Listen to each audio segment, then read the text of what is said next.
Hi guys, Cooking with Dad here. Today we'll be cooking chicken, mushrooms, peas, risotto in a pressure cooker. First, begin by adding a tablespoon of oil to a hot pan and saute 1/2 cup of chopped onions. Saute it for a couple minutes and then add the rice and continue sauteing over medium heat. Move the rice around and to keep it from burning, and soon you'll see that the rice begins to become translucent and the edges begin to turn brown or begin to toast. And at that point, it's ready to be placed into the pressure cooker.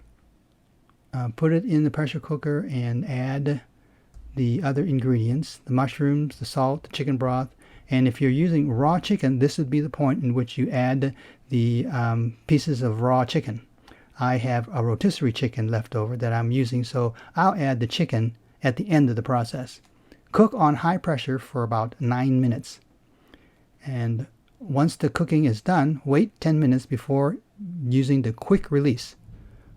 After the quick release, open the pan and add the peas and the chicken and stir in. As you can see, I have a lot of chicken. Cover and wait for 3 minutes.